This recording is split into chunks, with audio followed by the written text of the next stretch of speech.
I'll start by saying this. How many more examples do we have to show of this happening for you, those of you that concede that it's not happening, to concede that it does happen, right?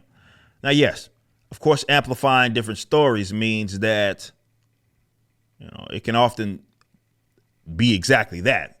Does this instance actually represent the vast majority of what's going on? I'm not going to present it as such.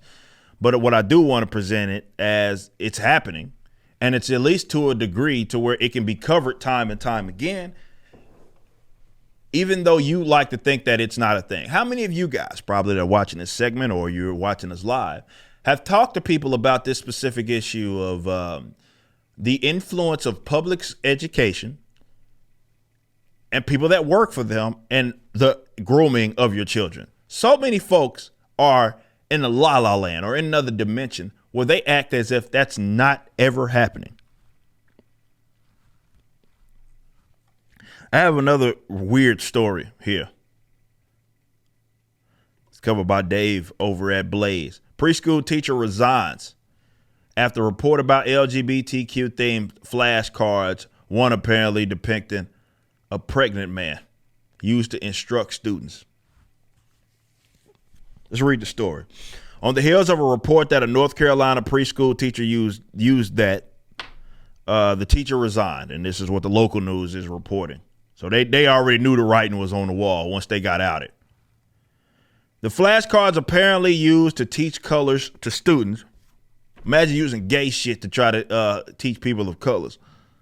Like, it's so unnecessary, man. Reportedly were found in a preschool classroom at Ballentine Elementary School. Wake County School District said in a statement that it is concerned to learn of the inappropriate instructional resource found in a preschool classroom. Remember, this is a preschool. Again, y'all said this was not happening. We have Republican State Rep Aaron Pare told WTVD constituent witnessed the flashcards being used with kindergartners and that a stack was found in a preschool classroom drawer.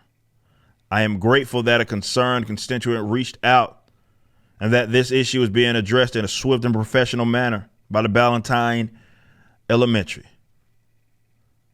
They said in a release, according to the station, schools should only be using age-appropriate materials, and these flashcards clearly do not meet the standard for preschool classroom. I hope schools across Wake County and the state of North Carolina will follow the example of Ballentine and respond swiftly when a parent expresses concern and ensure that materials like this are not being used to teach young children. And that's the representative right there that said that.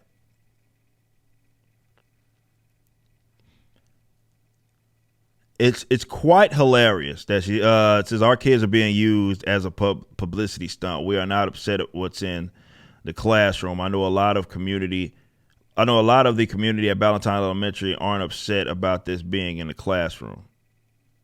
And this is what someone else would say. She also told WTVD, and this is Malazzo. Who is this real quick? It's a parent. Jackie Malazzo there. A picture of a same-sex couple does not make my child unsafe. I've been receiving messages that our teachers are groomers, that my child is being brainwashed. How am I supposed to feel safe sending my child to a school like this? These actions are not supporting our schools. They're supporting our teachers. They're not supporting our teachers. They're not supporting our kids. So this person, my child now has lost his teacher.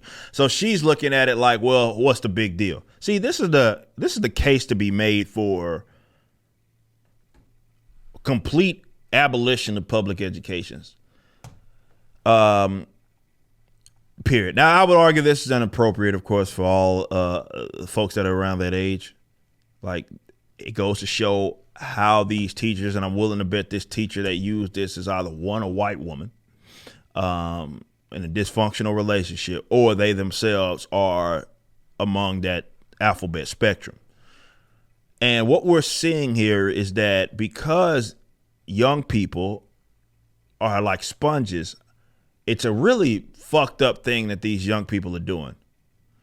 Not young people, excuse me. What these teachers are doing, and that they're using children to try to validate their beliefs in their own existence. And they think that it's actually their responsibility to do so. We've covered that as well. Teachers that just flat out say it, like, this is what it's about. And, well, it's not like they're going to get this information at home because they think, like, I don't know, the parents are bigots and shit. And it's like, dude, your job as a teacher is not to, like, it's just self-importance that these guys have about themselves. Well, really their job is they provide a service, and that service is to teach. That is a service at the end of the day. You're not required to get in some like close relationship with my child or anything. You provide a service, and that's to learn a subject matter or whatever it is.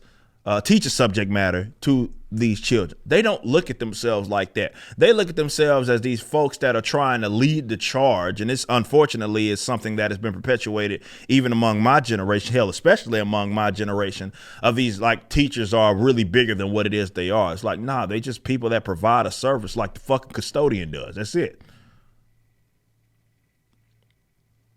You'd like to think of yourself as an uber important person, but you're just a person that's providing a service. That doesn't mean that you're unimportant. It just means that that's it. You provide a service. But they've seen this as an opportunity because they have their own social views and social preferences. They look at it like, well, this is my job. And definitely people among this alphabet spectrum that are teachers, unfortunately, a lot of them are under the impression that, well, it's on them to use children to validate themselves, though a lot of them would never admit that. You just listened to a clip from my podcast, For Canon's Sake, which is live throughout the week at 12 p.m. Central on youtube.com/YoungRipper59 and odyssey.com/@YoungRipper59. Be sure to check out my website, ericdjuly.com, so you can stay up to date with everything it is that I'm doing. You can also become a member and get access to a bunch of cool perks and exclusive content, which includes a social media hub where you can interact with myself and other members. It even has an app that you can get, which is now live in the Google and Apple stores.